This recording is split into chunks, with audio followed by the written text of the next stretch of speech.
had a 7th inning stretch here, and this is always my worst time of the day. Was at 3:30. I want to take a little nap, but we've had some coffee and a chance to talk. This morning we've had an overview of the theological basis for this conference. We took a look at the socioeconomic history.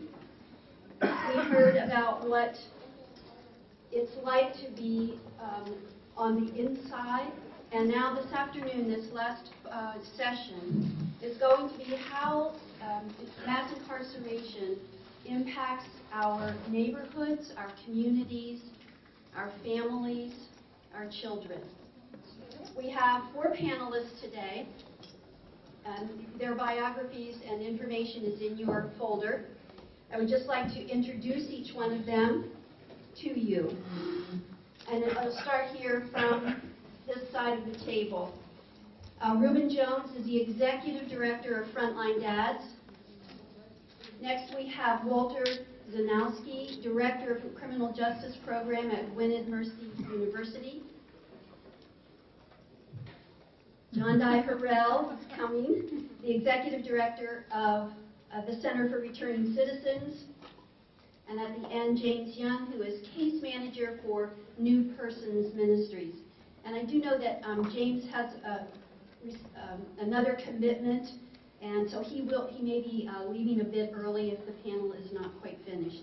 Each of the panelists will have 8 to 10 minutes to speak about their particular enterprise, and then we'll have time for questions. Thank you.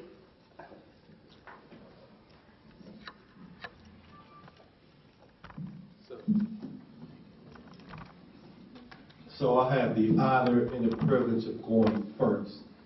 So bear with me because I want to take you on a quick journey that hopefully won't last more than 8 to 10 minutes. My name is Reuben Jones. I'm the Executive Director of Frontline Dads. I'm a formerly incarcerated person. I'm a father and a husband, an entrepreneur. I'm a person with a graduate degree, community activist. I'm all these things. But I think the one thing that in my life has been most impactful as a label is that of an ex-offender or returning citizen, whichever term you prefer. And I think that because of those labels, we often get caught up in the numbers, we get caught up in definitions, and we a lot of times fail to realize that we're actually talking about human beings, that we are actually talking about an interconnected universe, that everything in nature is perfectly balanced and relies on one another. And when one of those elements is removed from its natural habitat, there is a cause and effect result. And we oftentimes don't look at the results of removing the father from his family or mother from hers, but we think in terms of public safety. We think in terms of retribution or punishment to right or wrong. But the journey I want to take you on is going to be a little bit complex and maybe a little bit philosophical, but I want you to bear with me for a few minutes as I draw a correlation between nature and our own humanity and the interconnectedness of the decisions that we make, especially as it impacts communities and families as a result of mass incarceration. So I watched a video recently that talked about how wolves change rivers. So about 20 years ago, they introduced a pack of wolves into Yellowstone National Park. The park was being overrun with deer who was eating the vegetation and kind of destroying, to a large degree, a place that's viewed as serene and beautiful. So in 1995, they introduced a pack of wolves to kind of calm down the deer population. And as a result, the wolves hunted and killed a lot of deer. So there was an immediate impact. But what began to happen was the deer started to alter their course of life, their actions, their behavioral patterns. So they started to avoid low-lying areas and valleys that they could be easily tracked and tracked by the wolves. And in return, those areas start to sprout vegetation again. And that vegetation then feeds the ecosystem of Yellowstone, with both supported by insects and reptiles alike. But the vegetation gave root to a support system for the ground cover. So it became more stabilized, so that there was less erosion of the riverbanks. And because of this vegetation, animals like mice and rabbits were in abundance, which allowed foxes to now hunt. So this one action of returning wolves to Yellowstone had this tremendous impact, where now something that was considered unrelated, which is the path of the rivers, somehow now was being impacted. So I give you that picture to draw an analogy of what happens when a person is removed from his community. So a crime is committed, let's say a robbery, and it's sentenced to 10 to 20 years in prison, where no rehabilitation is occurring. It's simply punitive, where he's locked in a cell like this. And let me say that, where he's locked in a cell like this, and he's forgotten about, until the parole board decides that he's been a good enough boy to be released back into society. What's happened in that 10 years that he's been away? So let's say that he had a child that was born the day that he was arrested, who's now 10 years old, spent the last 10 years growing up without a father. So in essence, the mother became a single parent. So that community is now, and particularly African American communities, are about 60% filled, 60 to 70% filled with single parent mothers raising children on their own. So then what happens? We have a rise in crime, we have a rise in drug addiction, which lends itself to more funding for police and prosecution and prisons, which takes funding away from schools and job opportunities. Do you see the interconnectedness? Do you see the relationship? So if we begin to think of incarceration and rehabilitation in terms of its connection with nature, then we would start thinking about how to re-enter folks in a more comprehensive and in a more holistic manner. We would be more concerned with what happens to the families and the communities left behind. So in Philadelphia, which is where I'm from, part of the mass incarceration impact on Philadelphia has resulted in, we have a failing school system. So you said, Reuben, how is that affected by someone going to prison? In Philadelphia, the school is supported by property taxes. So when you have a single parent household, single earner, we're talking about a more transient population that are typically renters. We don't have a sustainable, like the riverbed community of two-parent households. So again, financially, the contribution becomes less, and it becomes more dependent on state funding and other resources. So what do? We begin to close schools. So when you close schools, what happens? So children become even less educated from a system that's already broken, and families who care about the education of their children end up moving away. So now we have communities that are filled with empty lots and vacant buildings, so of course they have no use, right? So then the developers come in, and they gentrify the area, and they beautify the area, and they build $300,000 and $400,000 condos that none of the residents can afford. So then we begin to move folks out.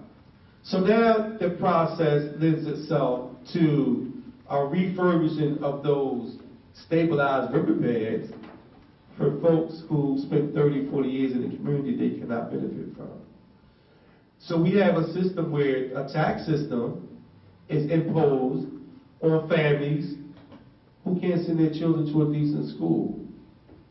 We have men and women coming home from prison with sometimes tremendous job skills and can't get employed because of that gray ceiling, or get underemployed because of that gray ceiling. So the impact has an economic one, Well, Mass Incarceration has an economic impact, it has an educational impact, it has a political impact, because hundreds of thousands of men and women are being disenfranchised from being able to vote, thereby doing their civic duty, participating in the political process.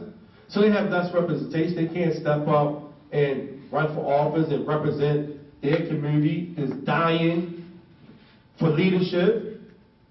So I'll wrap up with saying, if we want to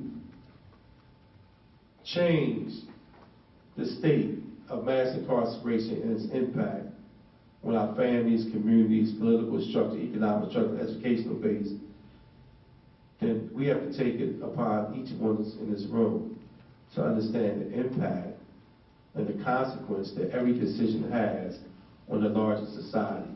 So if we're going to say that it's okay to lock a person in here for 22 hours a day, or it's okay to put people inside of a chicken coop and say this is their due punishment, and then continue to punish them once they're released, if they somehow survive physically and psychologically, we decide that every sentence is a life sentence, then there's something wrong with that picture.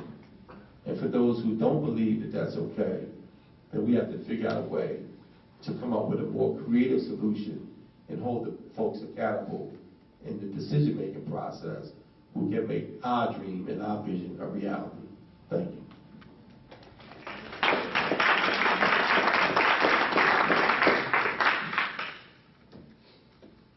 Reuben must have read my presentation. My name is Walter Zdunowski. I'm a professor at Gwynedd Mercy University. Could you use the microphone, please? How's that? Yeah. All right. I'm going to take, I was talking to Todd, and I'm going to take her advice. I have a presentation that I was going to present, but Mr. Reuben here really was on the money. Tell a little bit about my background. My father did not have an education. He was a Polish, first-generation American, raised in Reading, and he was a hoodlum. He didn't get an education because he had dyslexia, could not read, everything was upside down. So he was labeled stupid.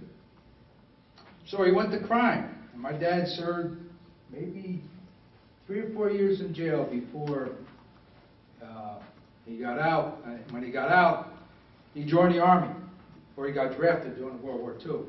Because he could not read and write, my father got sent to Puerto Rico. And that was the one benefit that my father gained from a lack of education. He met my mom. My mom's Puerto Rican, Rosario. And they got married, he came back. I almost was born on the airplane coming back from Puerto Rico to Reading, my hometown in Reading.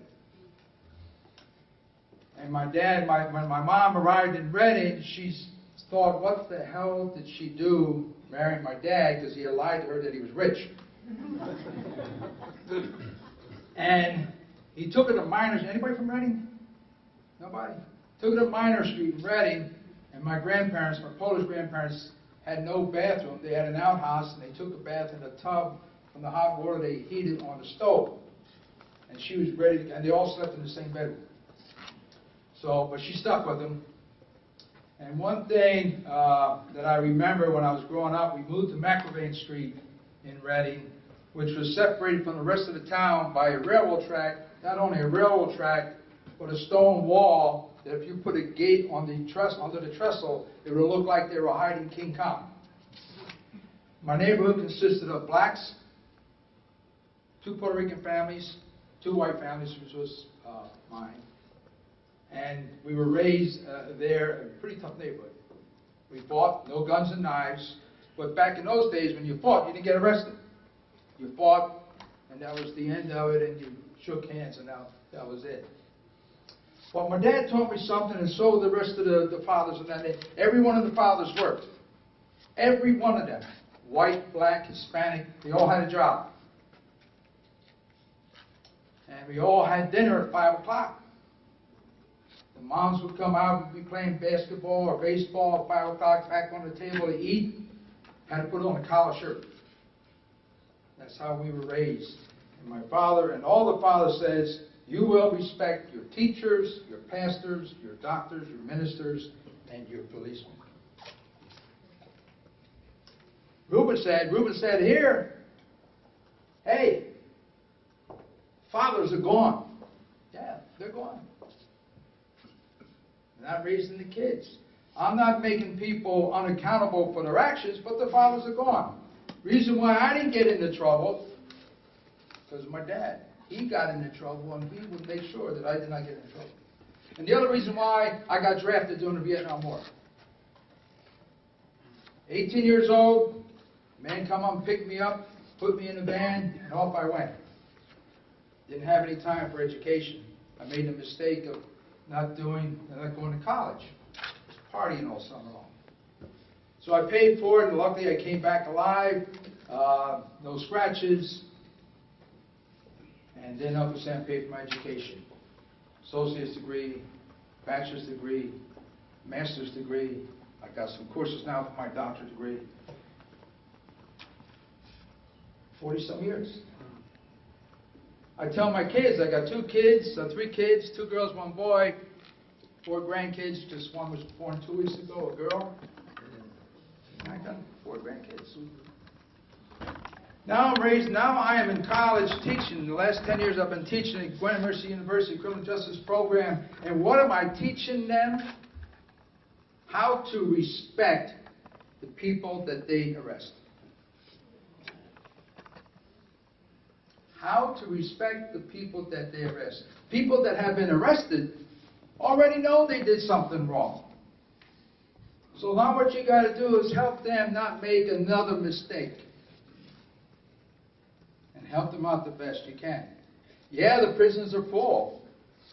But we still cannot not lock up people that commit crimes. They have to be accountable. But we must do a better job of putting them where they belong when they get out and help them as much as we can. Education, economy, factories, family. Amen. Those 4. And I'm going to, probably some of you are going to get angry with me for this. The cops are not our enemy. There are some bad cops, but we're not the enemy. We're not the enemy. What's the problem is you got some cops that are not educated.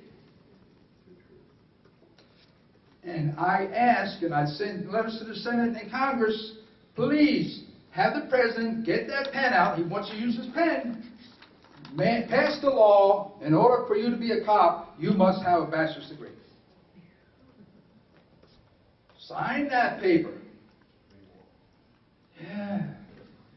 Not only educate them, but educate the people. 70% of people that are in prison, 70% of our prisoners are dropouts from high school. Wow.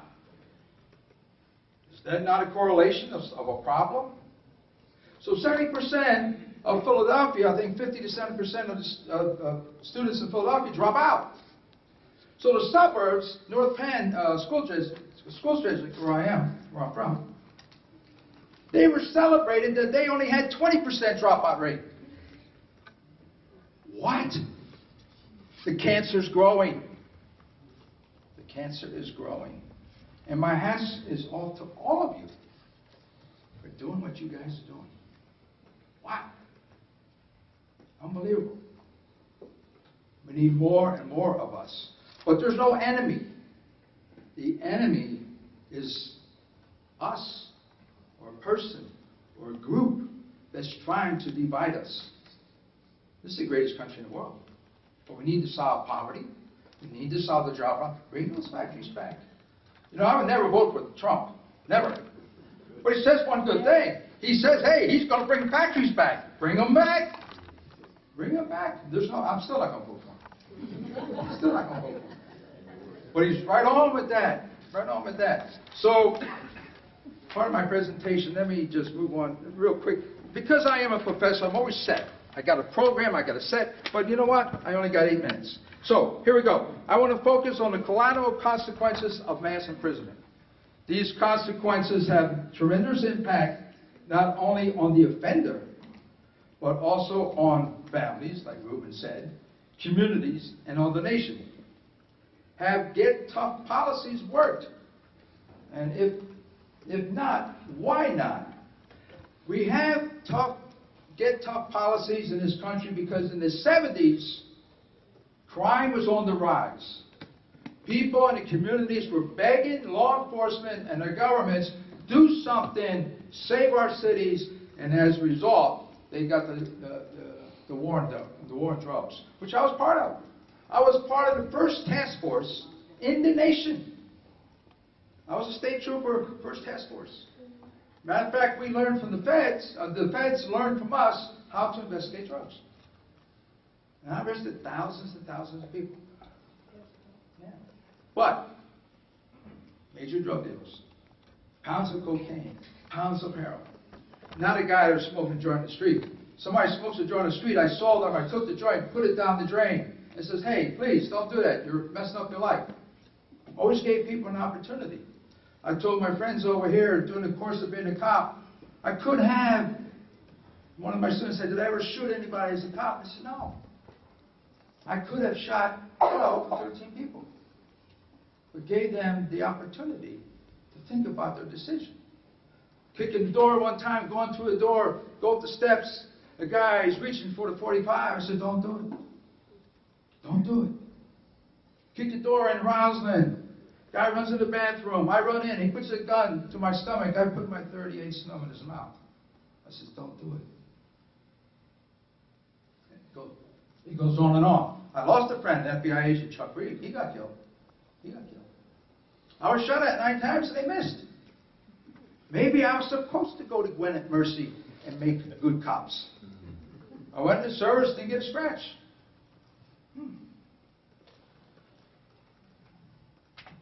You guys got me shaking a little bit. Ain't that something, huh? And I teach all the time. Take it as a, maybe because I'm speaking from the heart. Maybe that's, when you speak from the heart, you shake. You know? That's why when Todd was here, and she told me, Pop, Pop. I didn't like what Pop said. I'm going to tell you why. What you said was somebody got $50 million and it went someplace else. Well, let's have to investigate that. Where did the money go? Let's don't be satisfied, well, it went somewhere. Well, let's find out. That's a lot of your money. I'm pissed off now. You know, they took my money. You know, shit. I apologize. My wife is going to kill me. And believe, when I was on the street, I swore a lot. I really have tried my best not to swear. So if that's the worst I do, it's because I'm trying to behave. Taken as a whole, I would try to raise serious questions. This is what I was trying to do today. Am I out of time? I haven't been paying attention to the time. Am I okay? I'll stop. Yeah, probably. Stop? Okay, I'm done. Yeah. We're gonna have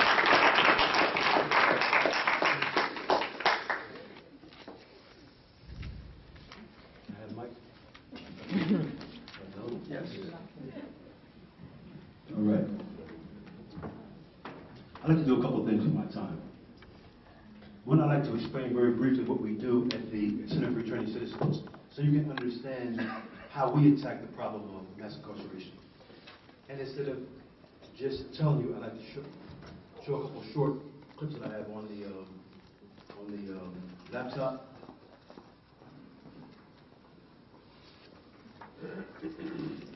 One is my Facebook, Sandy, and it's one of our clients. One of the things we've been trying to do at the Center for Returning Citizens is tell stories, you know, so that people can see who we serve. And we're doing a series called I'm a Returning Citizen. Because returning citizens come in all types, shapes, flavors, races, socioeconomic classes, especially when you look at DUI. A whole lot of folks get DUIs. So when you think about a returning citizen as a young black guy with his pants sagging, No, that's not always what it is.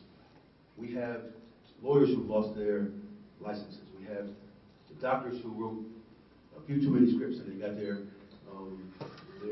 credentials pulled.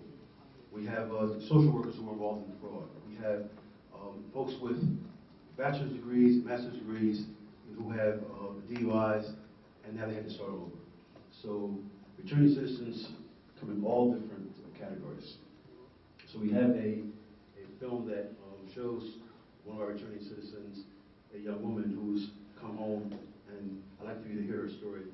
This is from the teacher? Is that it? You know, you have to go down. I had it pulled up so that. Yeah, so unfortunately, when I was. You just scroll down. If you scroll down, it's a young woman who will say, I'm a returning citizen, and keep on going down.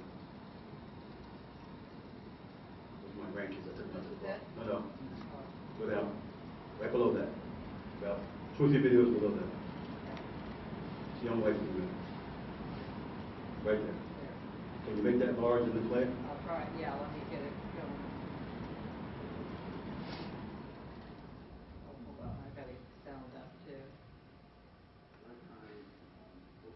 Give yourself in the beginning. Yeah, I'm going to.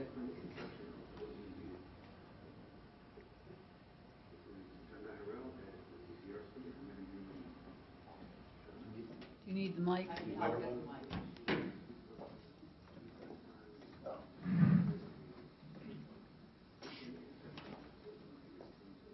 And how our transition moves forward. So, just a few general things that folks can see in your life and what you're going through. So you were incarcerated for how long? This is Jondhi Harrell at the TCRC, and I'm interviewing Sean. And I just want to ask you a few questions. A lot of times, folks have a different conception of what it means to be a returning citizen and how our transition moves forward. So, just a few general things so that folks can see you in your life and what you're going through. So you were incarcerated for how long? And in what facilities? And how long have you done there?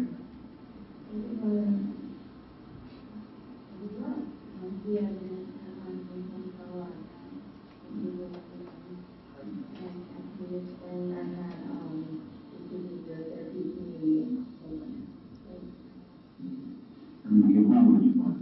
What did you come home to? Expecting one to get on my feet and take belongings to housing, and it's kind of like we're just going back into that. That's not my pet peeve with the system. I'm always saying that I did 25 years in the federal system, and my last sentence was 18 years. And of those 18 years, the 6 that I spent, the 6 months that I spent in the halfway house, I was trying 19 years. Do you find that sounds fun? My experience right now where I'm at is not and it's really rough because basically they just keep doing what they want. Yes. And keep doing what they want. I have to fight to get my partner. It's something that's all I want about these people around. So it's hard, but being that I wasn't living, I learned how to control and suppress emotions better. So instead of automatically reacting or something to themselves, I don't know.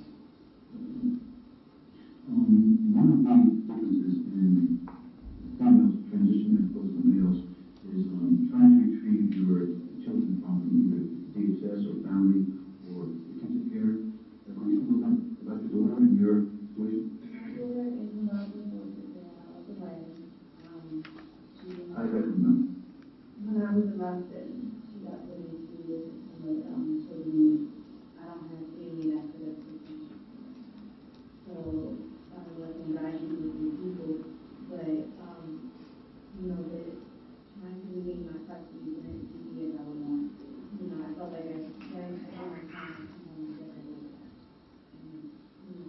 2 months old, and you gotta get housing and food and things of that nature. It really depends on you and who It's totally backwards that as a parent you have to prove yourself to the system before you can retrieve your own children. That's the reality. So you came to CRC and you were a graduate system. What do you feel about your time here?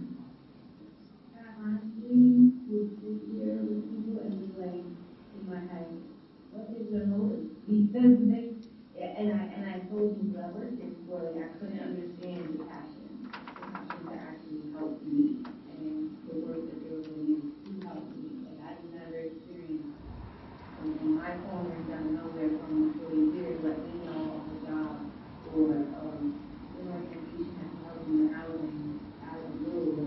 Wow, I'm a reminder for actually helping me. Thank you very little, half of us are either incarcerated, we have someone who incarcerated, and the experience that we went through have, temper our relationships and mentor as if, our passion from our experience. We want to remind people to transition successfully through them with some transition. It is so difficult to come in and do well and not going to do well. And not only help with me, and as an organization, we don't want to be unnecessary. So in the first time, we do something we can. And I'm also recognize on that high level. We're not only about money. Everybody's doing a job or on housing or just not money on one thought to the next when we go that better list. I was really good on the festival, and I was really up to it, and then I had to do it. Right, I don't understand. Like, I guess coming from the background of being someone skeptical of people and help, and people actually help with me give them help. And but you're really more than that. But I understood and then you said.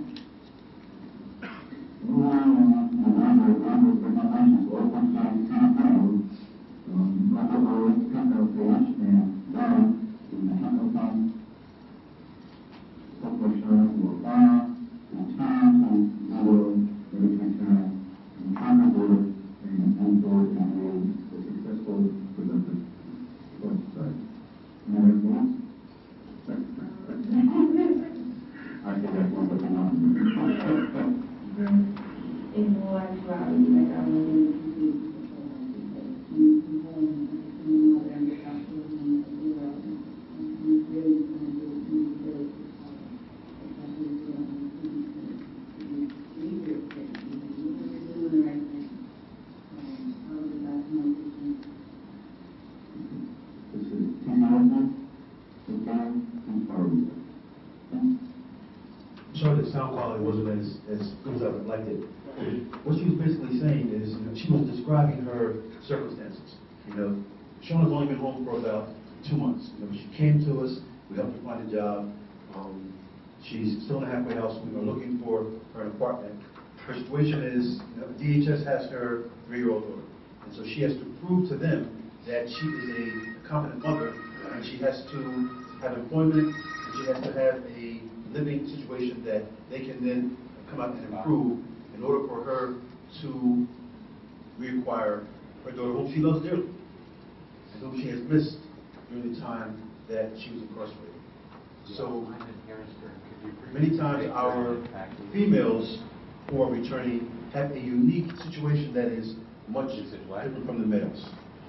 So what we do is we provide direct services for the essential things that folks need, not only when they first come home, but when they've been home for a while. The other video that you ran past was a guy who has been home 20 years, he's a chef, and he keeps on losing jobs because he has a 20-year-old armed robber. And that's crazy that someone can be home for 20 years working hard and still lose employment due to the record. So housing, employment, counseling, workshops, training, all the things necessary for folks to move forward. We, of course, it's like critical thinking, because critical thinking is the essential part of managing your life that many of our clients have never mastered. If If you can think critically, then you will make decisions based upon logic instead of hope. You know, when you're thinking about robbing something, you will weigh the outcomes. If I get away, yes, I might have $4,000 or $5,000 to pay my immediate bills, but if it doesn't work out and I get locked up, I'm looking at 5 to 10 to 20 years. That's not a ratio to risk scenario that is plausible. So we sit down in our classes and we talk in real terms. One of the things that we did when I was incarcerated, because I started doing this long before this. For 16 of my 18 years, I did social work inside the prison because I was blessed to come into the association of Dr. Matula Shakur, who's a wonderful activist, African elder, and in fact, that's the name that you need to Google, Dr. Matula Shakur. He's the father of Tupac Shakur, although I'm not sure how many rap fans we have in the room. But he's also the... How do you spell his first name? Oh, Matulu, M-U-T-U-L-U. Thank you. And then Shakur, S-H-A-K-U-R. Thank you. He's also one of the co-founders of the Nation of New Africa. And what Doc did in every prison that he was in was he formed what we called a circle of consciousness. So that all the individuals in the prison who wanted to change their life had a vehicle. So we started a writing class. We had a association of musicians, rappers, spoken word artists, fine artists. Anyone who was creative in the prison and wanted to be a part of our circle could come and join. And we created a family and community inside of the prison that impacted the lives of all of the entire prison. Because we put on shows, concerts in the gyms. We invited folks from outside the gym to come in. I'm sorry, from outside the prison to come in. And we did things, we fought mass incarceration from inside of the prison walls. So it's very easy for me to do this now because I had 16 years of advanced training in it. So what we do at TCRC is an extension of what we did on the inside. We talk about transformation and transition. Because unless you have transformed your mind, unless you're at a state where you can move forward and reintegrate, rejoin your family, uplift your community, then mass incarceration still exists inside of you. And you are going to be a further victim of mass incarceration because you're going to go on and do more crimes and get back into the system. So we do direct services. And we do advocacy, which is lifting up the struggle, which is what we're doing right now. Also what we do when we work with other organizations such as the incarcerated. 2 years ago I walked from Love Park in Philadelphia to Harrisburg, 118 miles, and then it took us 10 days, and we linked with churches all along the way, and we walked like 18 miles, stopped at the church, covering our sleeping bags, and we leaflet the area. We marched because at the time they were closing 23 Philly schools, and they were building a $500 million complex at the Greater Phoenix 1 and 2. So clearly they were saying that incarceration was more important than education. So in terms of direct services, advocacy, organizing, fundraising, we do all these things so that we can attack mass incarceration on every level. One of the things that we want to bring to this association is support for organizations like ours and other organizations that are doing the real work, and let us show you how to join us in the struggle. For it is definitely the struggle. This is the new civil rights movement of our time. Make no mistake about that. Mass incarceration and the battle for social justice is the new civil rights movement. When a story has been written, where will you be on that page?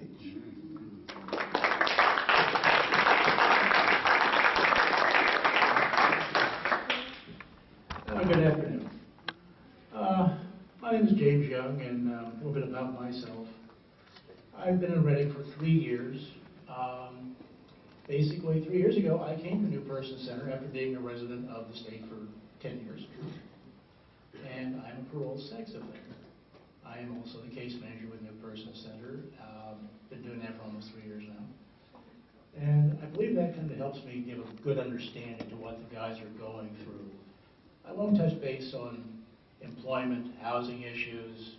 That's all been taken care of. But there's things with the sex offenders I believe people may or may not be aware of. That one thing is family reintegration is a huge thing. But if you see, okay, if a gentleman has been incarcerated, his children visit him, he can make phone calls while he's in prison, that's a good thing. They have contact with their families, which is much needed. But once they come out, how many people realize they are not allowed contact with their families? They cannot have contact with their children, can't visit them, can't call them, because that's a stipulation placed on them by parole. And until they have successfully gone through a polygraph with group, and that's generally within a year, that can't even be considered. I mean, we understand public safety is paramount to parole, but when a child has not been the index victim of that particular person, it seems like we're doing more harm to the families on a continuing basis than not. But I do work with the guys, you know, for housing, for employment. I'm very fortunate. I've been able to find 10 landlords who will rent to our men. That is not, being a sex offender, an ex-offender, is not an issue. That they are willing to give them a second chance. And so far, we've been very fortunate that they have worked out that way. They've all been very good tenants, no problems. Employment is becoming better for our men, which is a great thing right now. I can remember back about a year and a half, almost 2 years ago, that jobs are almost non-existent. Now they're becoming more plentiful.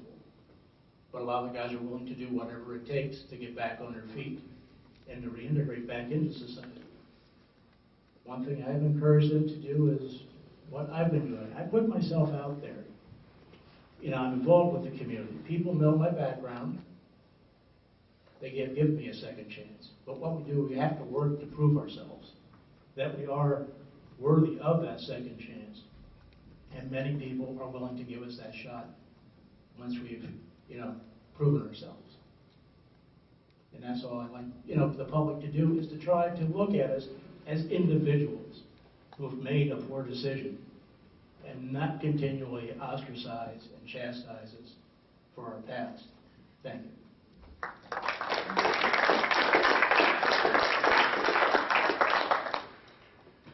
So we have a few minutes. Is this on? No. No. It's hard to turn on.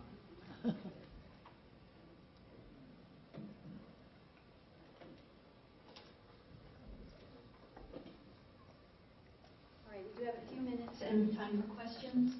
So. Talk to us about Megan's Law. Jesus came to live with us for 6 months in our home. Mexican-American from California. It was complicated because I was an employee of the DOC, but he had nothing to do with the Pennsylvania DOC. But his sex offense was not against a minor, it was against adult females, indecent public exposure. And he's on Megan's list, presumably for life. What is Megan's list? Who goes on Megan's list? Do you have to rape children, or just indecent public exposure will put you on it for life? Any sex offense, well, I should say that, most sex offenses are registrable. However, if you come in from another state, and I've seen this more often than I care to think, they make them lifetime registrants. If you come in this case from California, New Mexico, Illinois, take your pick, they will, Pennsylvania, in their infinite wisdom, will make you a lifetime registrant. So that means you have to register quarterly. Regardless. Lifetime in Pennsylvania? Yes. You have to remember each state has its own set of laws. So even though the Adam Walsh Act, that just developed a framework for each state to adopt. Many states didn't opt out of that. But Pennsylvania wanted to keep their criminal justice funding coming, you know, so they didn't lose 10%, so that's why they adopted it. And it's created a lot of problems. Because people who, one gentleman came to us after he was living in Illinois, working here in Pennsylvania. He just got pulled over for a broken taillight. Oh, you're not registered. He sat about 10 months in Lebanon County Prison. Then he came to us. Now he's a lifetime registered.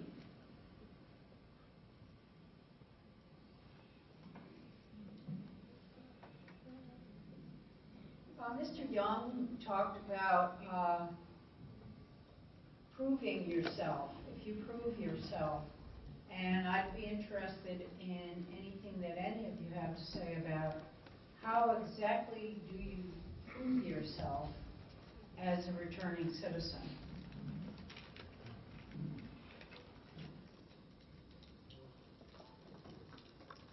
If I can speak to that, I think your greatest responsibility is to yourself and your family first. You know, when I came home, I have built a very strong relationship with my children over the course of my incarceration. You know, I was incarcerated 18 years, and I literally raised them from prison.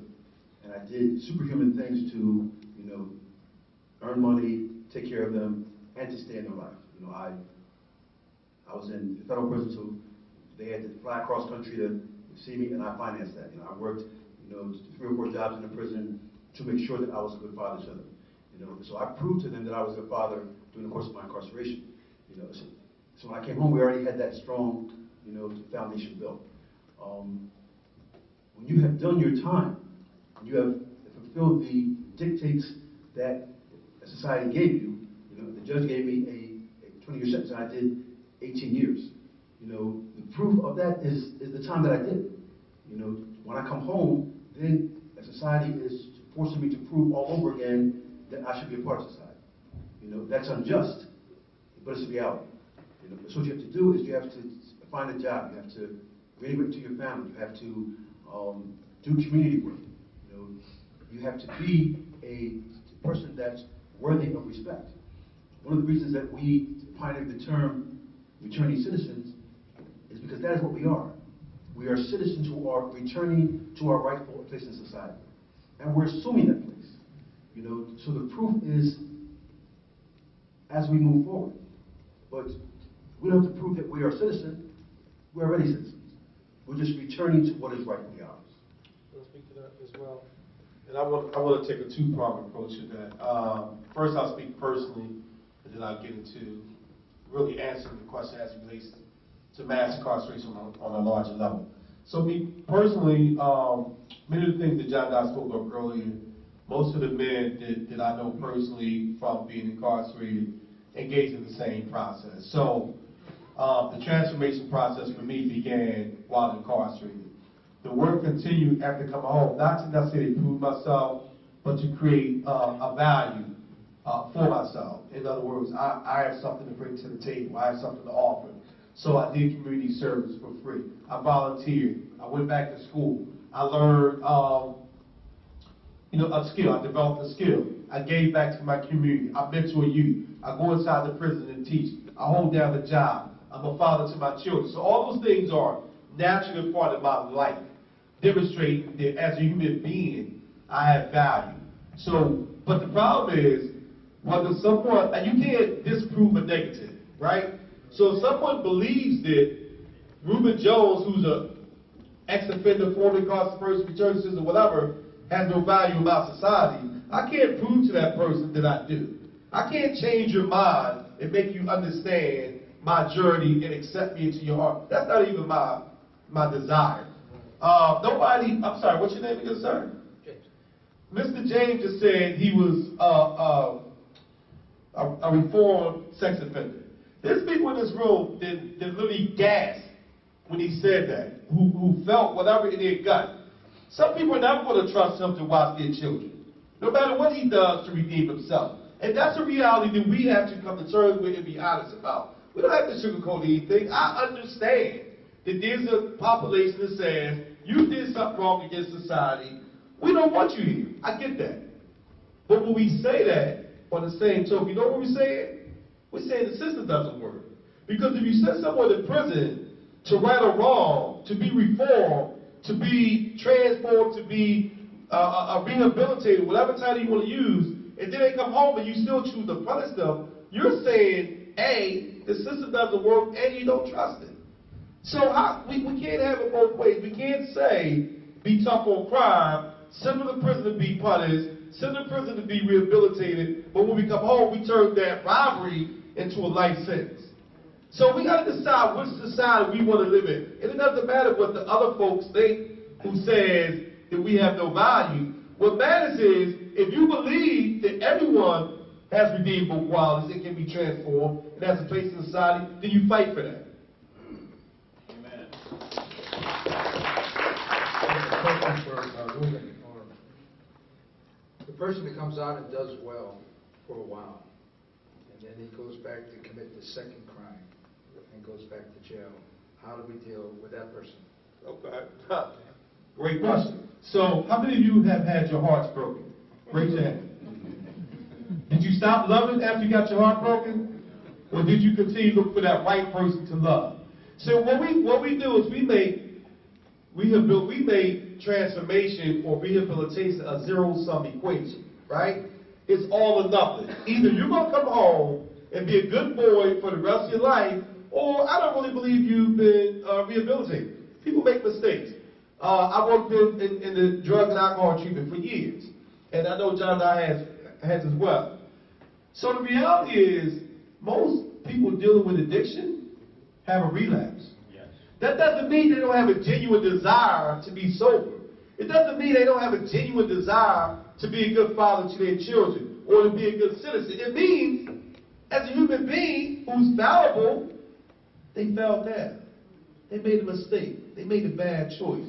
So we're going to hold them accountable to that. If I had the power to hold everyone in this room accountable for the mistake you made at the age of 16 for the rest of your life, how would you feel? What kind of life would you have? So let's be realistic about how we feel. Yeah, okay, so the person came home for 10 years. Well, he came home, he's been home for 10 years, and then, things got tough, and he robbed somebody or, whatever. So you treat him as a person who made a mistake. And you provide the resources available to him. And one of the big keys that we're forgetting about is the mental health status. Men aren't coming home and being treated for post-traumatic stress.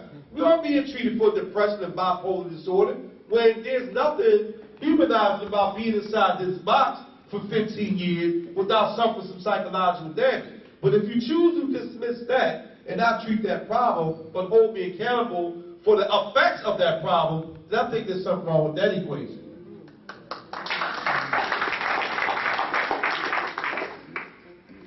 There might be questions, or? Okay, cool. No. Yeah, there is. I know they're recording, so a little soft tone. Thank you. Great answer, and thank you for making that point, brother. I have a question that basically directed at you, sir. We had an incident in New York, and this is not to be controversial, but I think responsibility should held on for those who are responsible for their actions, but those who also force the actions. When a person comes home, society is not responsible for the disenfranchisement, or they're not responsible for all the other options of a returning citizen not being available. Matter of fact, there's more laws against you returning, right? So we had an incident with a rookie cop in New York. Chinese guy from New York, from the community, and we had a commissioner, Ray Kelly, who believed that new rookies shouldn't work with old cops, right? And that this was a system where they just put them into the community. So he comes out of the academy, first day they put him in the projects. 20 floors. You go up, I go down. First day on the job. Guy's running down the stairs. He don't know what to do. He's a rookie. He shoots the guy. Kills him, a Kai guard, right? He got prosecuted. But they don't hold accountable the lack of training or supervision when he come out. So he made a mistake, but is he responsible? Or is the system that allowed him to be in a situation and circumstances like that responsible? So I ask you that because you have past That's why I mentioned what we're trying to do with Gwynedd Mercy regarding that kind of training, the anger management training, the maturity training, diversity training. And first of all, they made a mistake by putting a rookie cop in that situation by himself.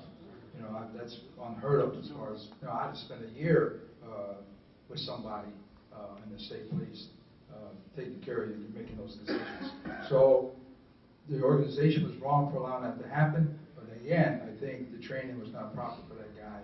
Of course, again, I was not in that situation that happened, but it should not happen. It happens more than we want to happen because of training. I have a 3-minute video, and I brought it in for the Pennsylvania Prison Society. About 3 years ago, we made a video of a prisoner in Graterford, Earl Rice. Anybody ever hear of him? Earl Rice? When he was a young man, 17 years old, he and another fellow who was 16 saw a woman in Westchester walking down the street, and she was carrying a purse, and they decided to steal the purse from her. So they ran up to her, grabbed the purse, ran away. But when they grabbed the purse, they spun her around, and she had come out of a nightclub, and she had some drink, and she was 62 years old. She spun around, fell down, hit her head, and died. No weapons, no guns, no intention to kill. The young boy that was 16, his name was David, served 3 years in jail. Earl Rice, up until, if he's still in jail, has been there since 1974. We did a documentary about it, but I have a trailer if we have time to show it.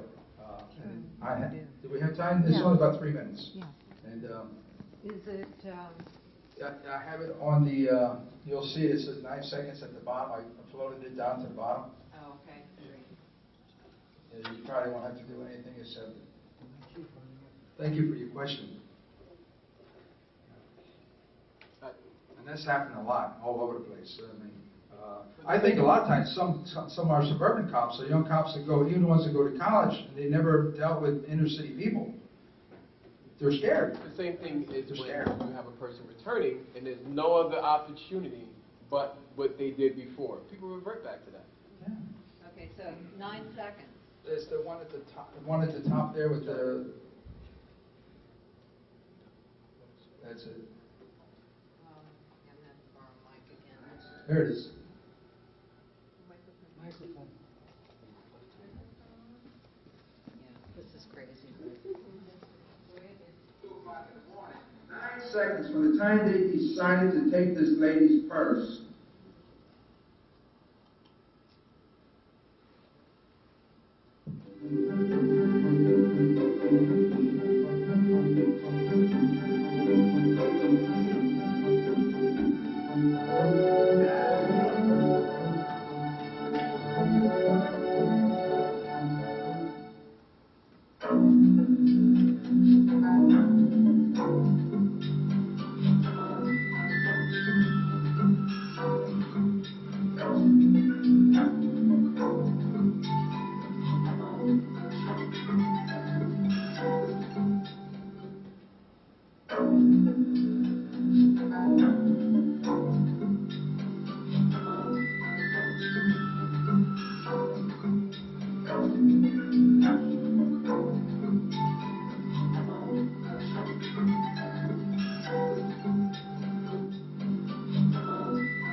2 o'clock in the morning, 9 seconds from the time they decided to take this lady's purse, Earl Rice and his friend walked up to them.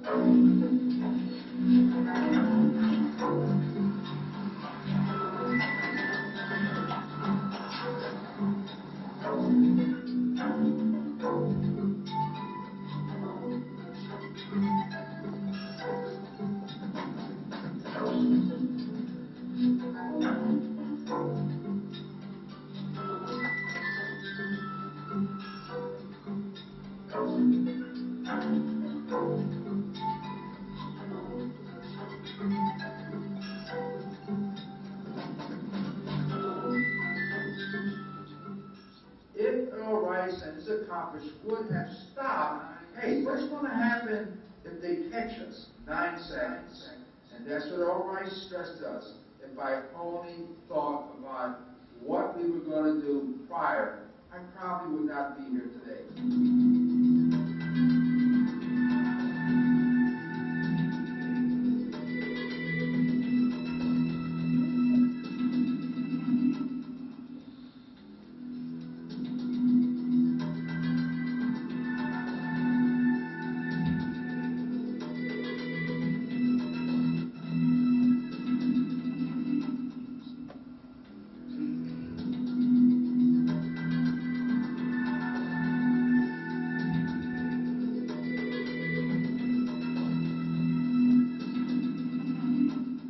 And that's the critical thinking component that we talk about. You have to stop and think. Is the decision that I'm making right now, this is going to affect the rest of my life? One of the things that we did while we were incarcerated was identify moments in our life where our life pivoted and changed.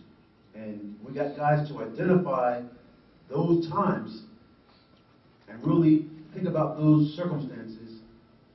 Then we had them on the path of critical thinking, decision-making, and beginning that process of transformation.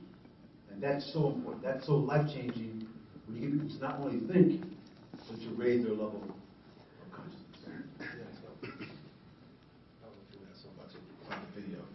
I want to be clear about one thing.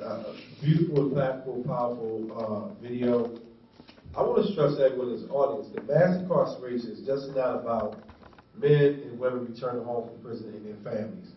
Mass incarceration is about and impacts every citizen in this city and in this country.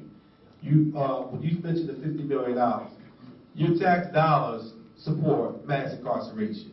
Your vote supports mass incarceration. Your silence supports mass incarceration. So let's put it this way, because I'm going to, this may be my only opportunity to ever address this audience in this context. So mass incarceration equals slavery, right? We're not talking about corrective measures. We're talking about a targeted group of people who identified, treated differently in the courtroom, treated differently in a prison, and treated differently upon being released from prison. That's the impact of mass incarceration. It breaks up families and it tears communities apart. And if we don't really grasp that, out of everything else that's being said, I personally want to stress that point. Mass incarceration equals slavery. We put people in prison under the guise of punishment. They sit there and work in the same factories that we say have been shipped overseas. Let me tell you, they have not been shipped overseas. Well, some of them have, Nike. But there are a lot of factories and jobs in this country that's being performed by prisoners, both state and federal. So let's not get ourselves into thinking that you go to prison and you have a nice carpeted cell with a big screen TV and a valet. That's not what prison is.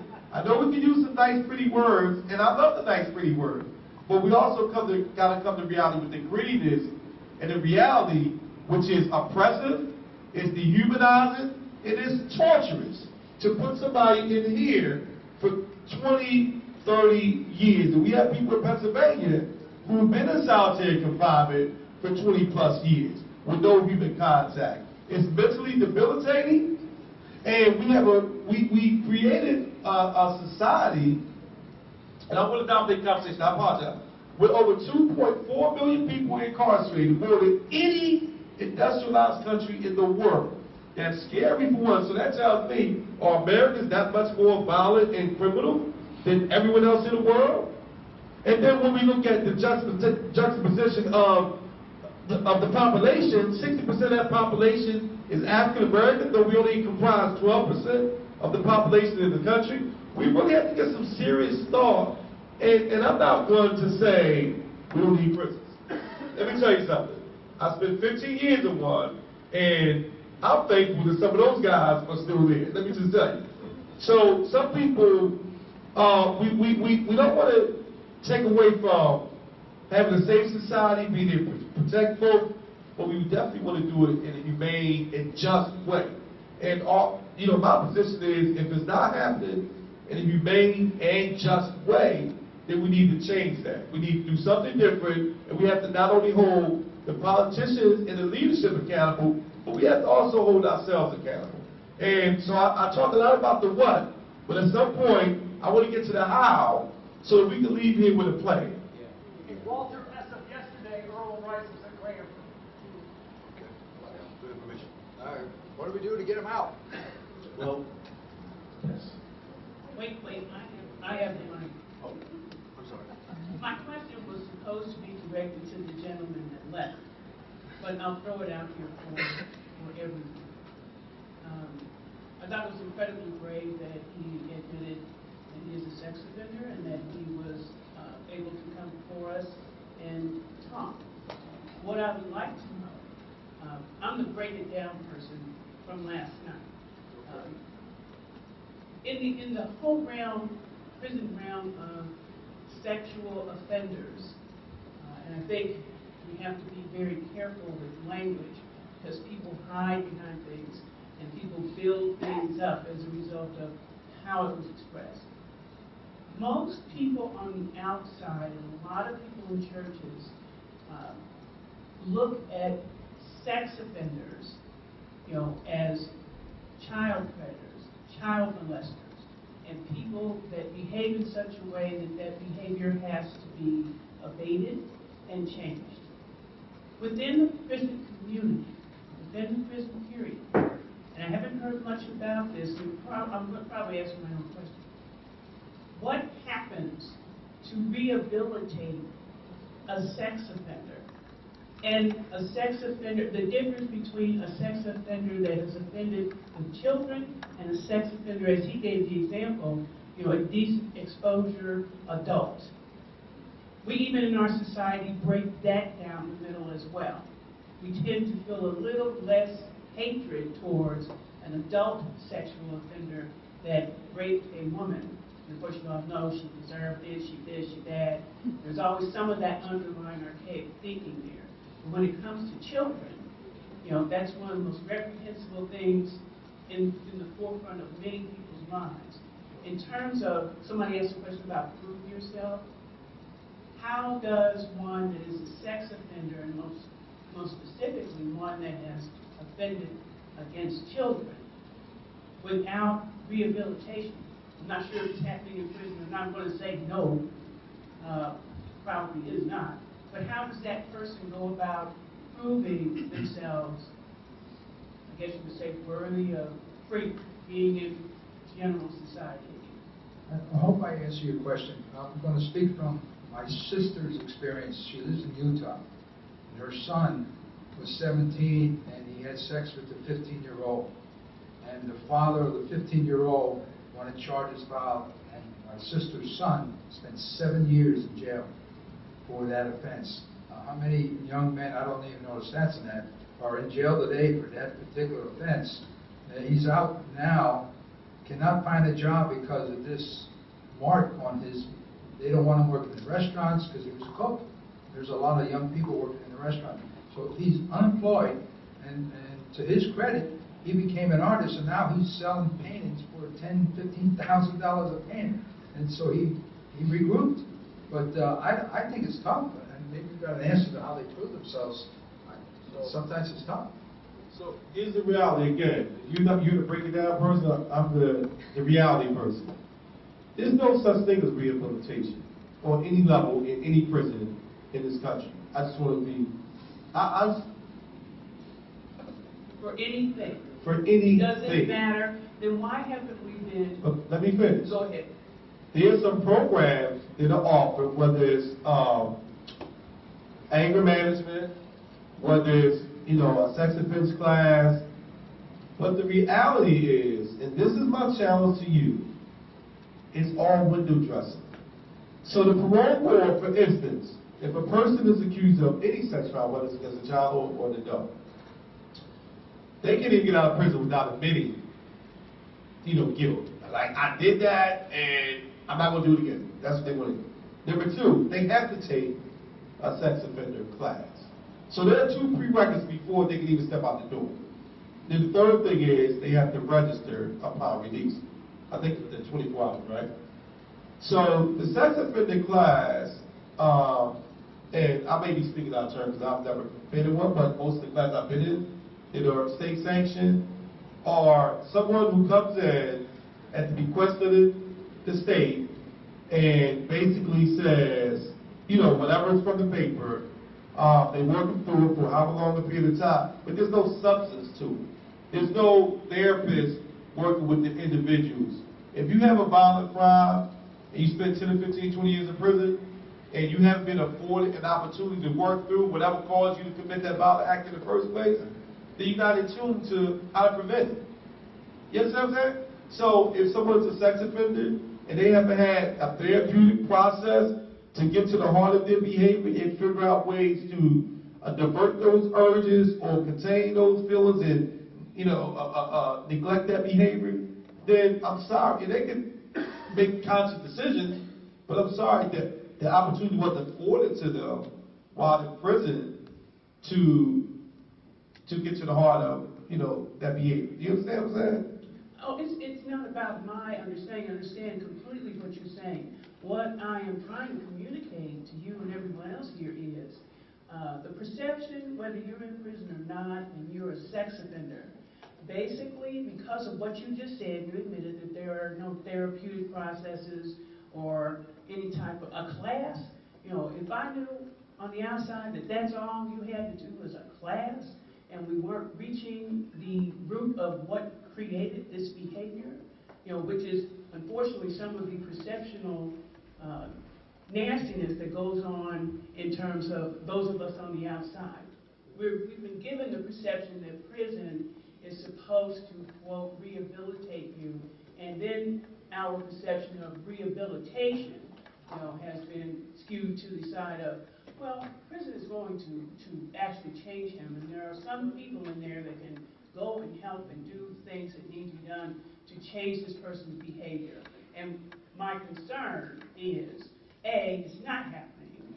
Been in human services and a variety of capacities for the last 32 years, and I've never seen anyone change in terms of just going to prison and then coming out without someone interceding in there to figure out what happened to get you to this point where you're in this place. Gotcha. So let me see. I know he wants to answer. Let me just interject. Sure. When I say there's no rehabilitation, that doesn't mean people don't transform.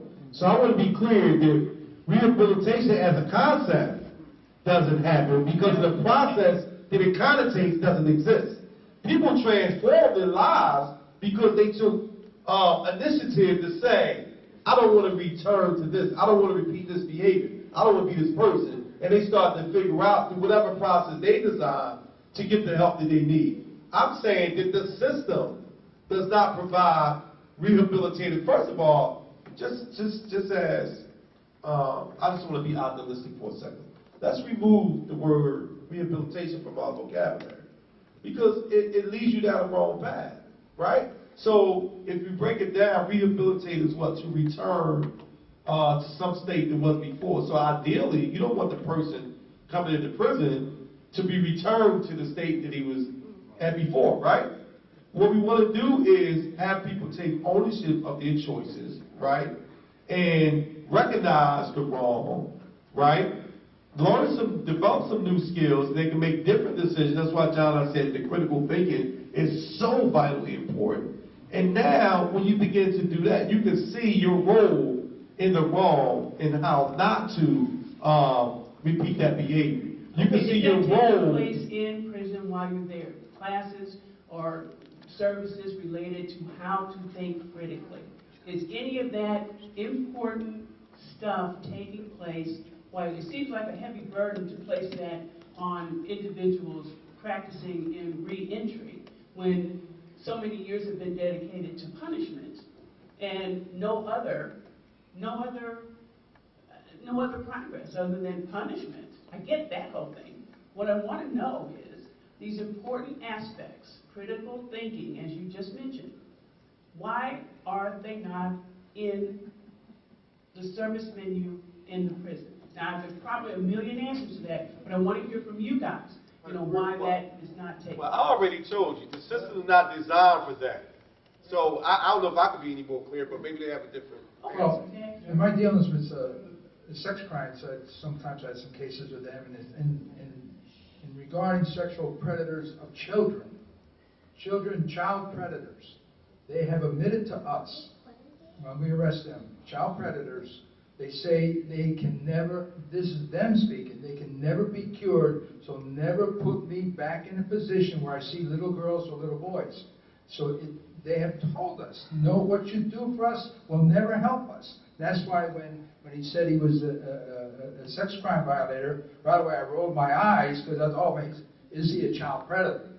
But there's two different kinds, like my nephew. But the child predator, or the 5-year-old, the 4-year-old, the 3-year-old, even the infant that have sex with infants, they say they can't be cured. So how do you trust them? I was a chaplain for 20 years in the DOC. I'm still going in 3 times a week now as a volunteer. They have all kinds of TC, therapeutic communities, for sex offenders, alcohol, narcotics, whatever.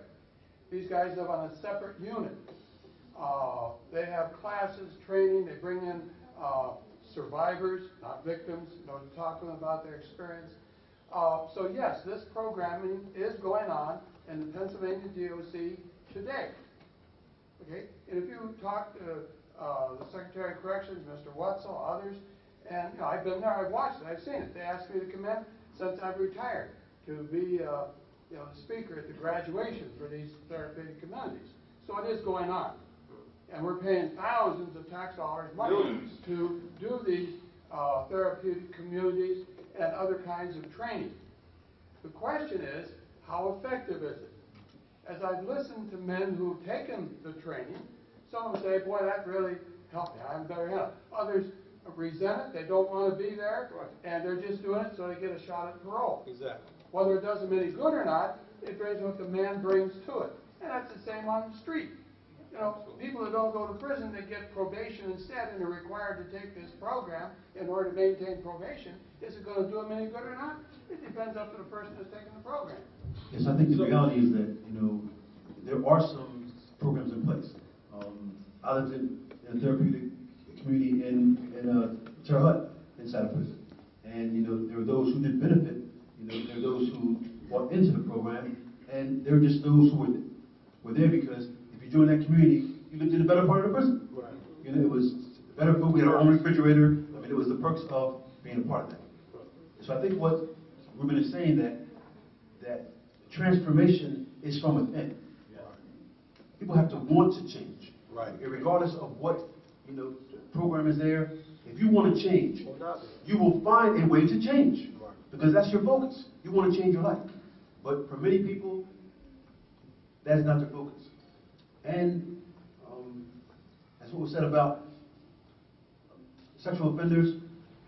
Many of the sexual offenders who come to our program, and then we move them on to the places where they can be helped, fall into the category of sex with a, like your brother, underage. Teenager, so underage, or some circumstances that wasn't child predators. It's very difficult for me to believe that a person whose sexual orientation is kids can ever be changed. So, can I just add one quick point? I'll make it really quick. So, worked as a person, first of all, yeah, I have a master's degree. I worked as a clinical therapist for years, and I'm here to tell you that what the separation I want to make is, and I'll make it really simple. There was a guard, I was at SCI Dallas, who was a prison guard, very mean, very, like he made his personal duty to oppress people. So when you mentioned college credit, so if they get college credits, they can move up in the ranks of the prison. So he got whatever the requirement was, I don't want to misquote it, and he was able to get a job as a counselor. So this guy, who's a Gestapo, basically, was now the counselor who was in charge of administering anger management. So some of his very victims were forced to sit in a group with him to prepare themselves for parole. So when I tell you that it's window dressing, that's the kind of thing that I speak to from personal experience. That on paper, it sounds good. We offered this. We gave them that.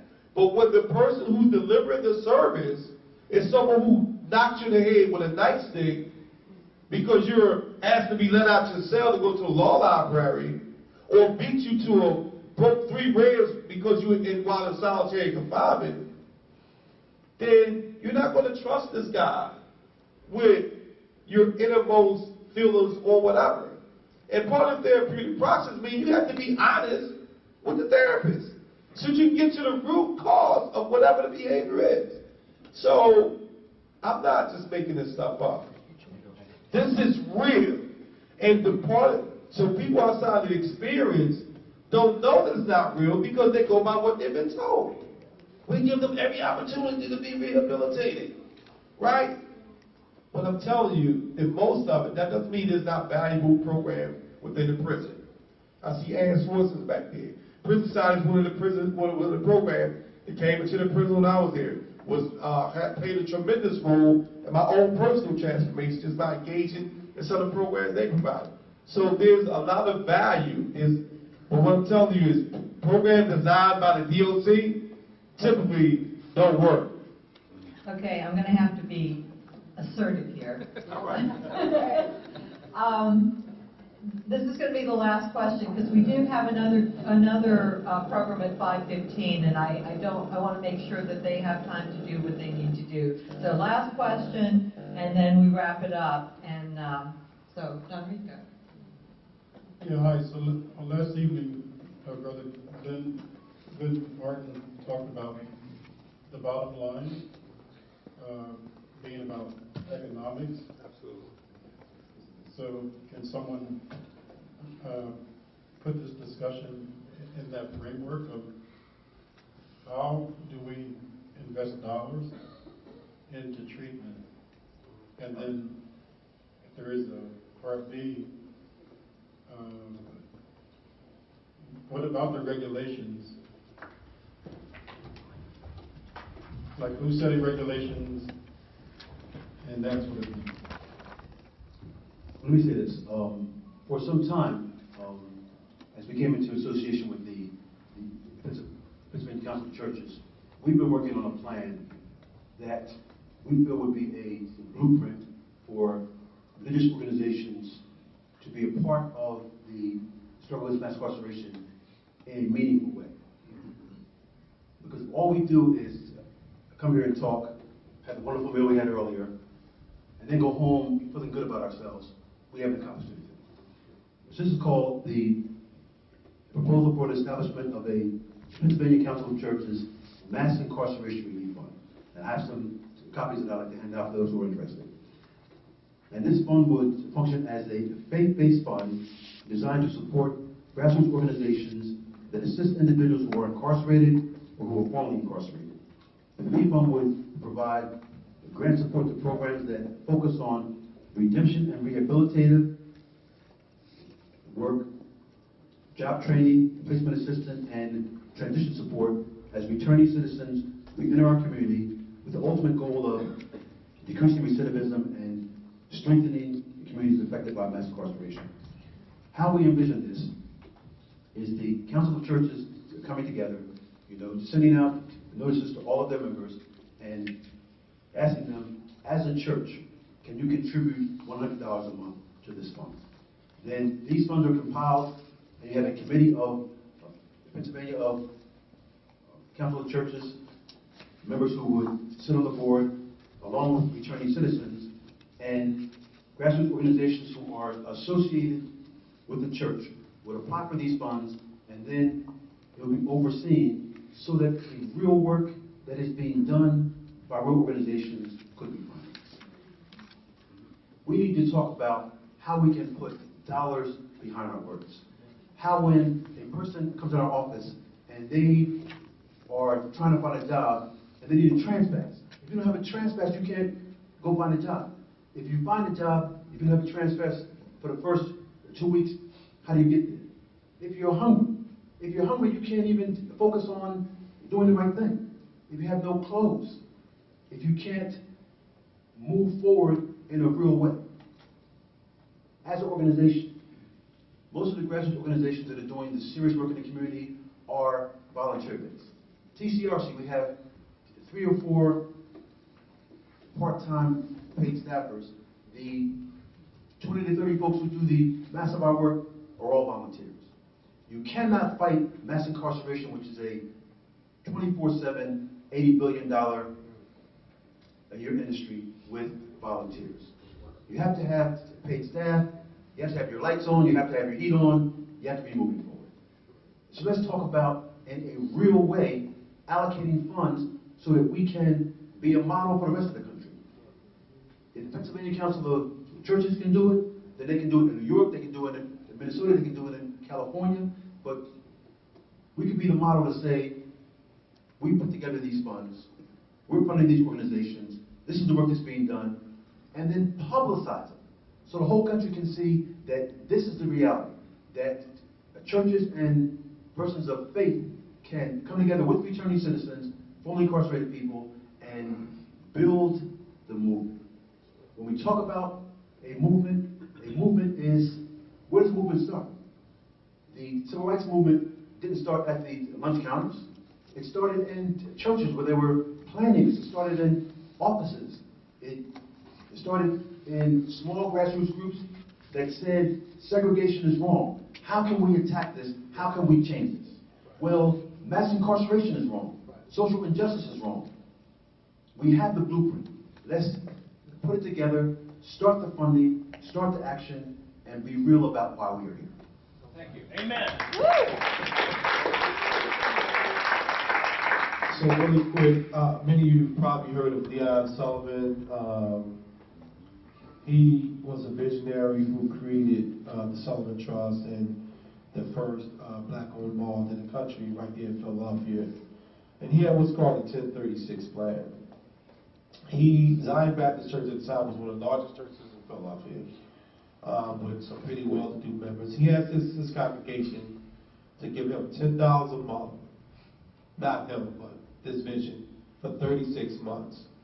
And he promised that he would create self-sustaining businesses so that the church itself wouldn't have to rely on the collection plate. So what he did with that money was built the mall, they built several other businesses, including apartment, housing complexes. And this was in the 60s. And to this day, those buildings still stand, and they were able to generate a surplus, funded profits, that he was able to fund the job training program, OIC. So the model is there. So my proposal is, and I like John Dodds and I support it, and we'll be part of it. So that's the church giving $100 a month, each church. But I'm asking each individual to give $10 a month for 3 years, 36 months. And so the numbers out there was based on the population of Philadelphia, so I won't use those numbers.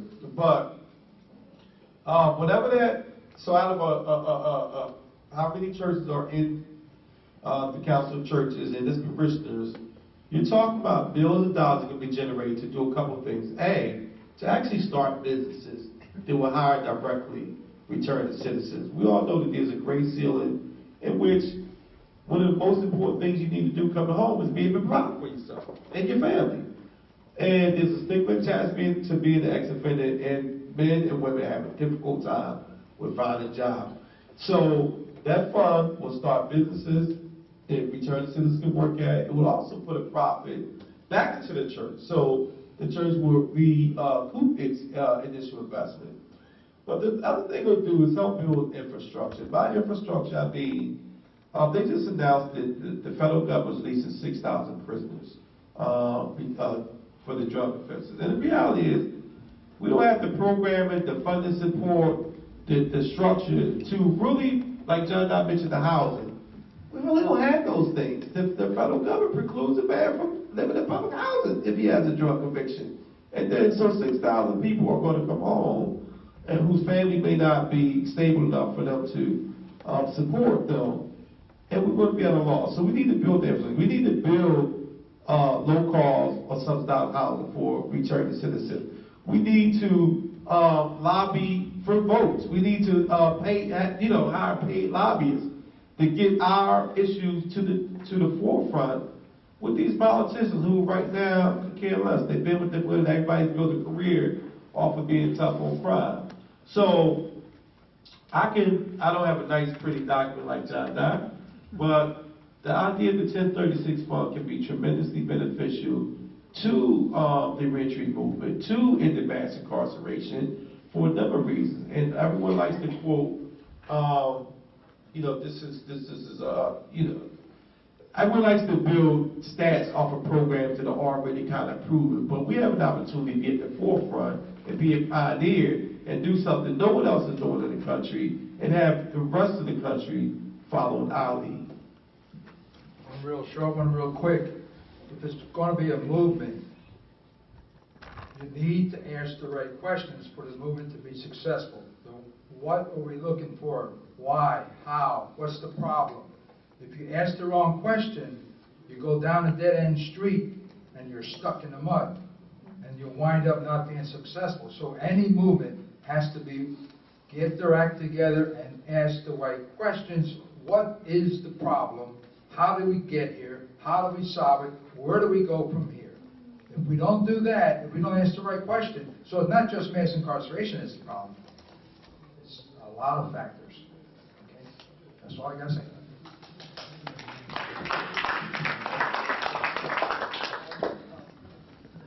I wanted to thank our panel, and I just heard a little sprinkling of applause. Come on, you can do better. Come on.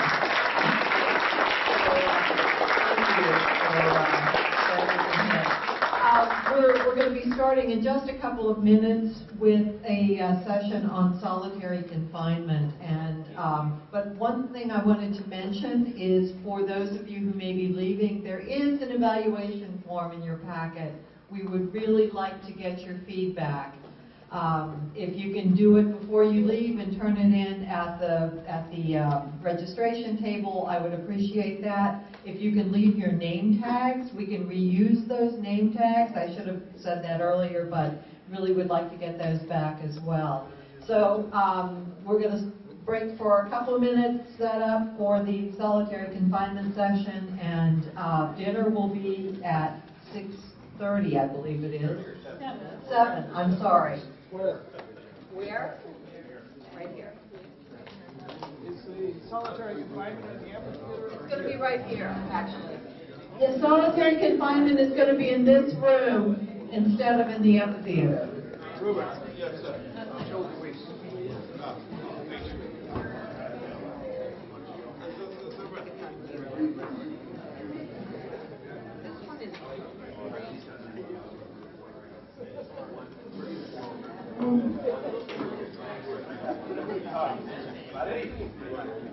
I would take back to this gentleman. It's correct. They're a program. Every day, all day. You go up to the yard and see it.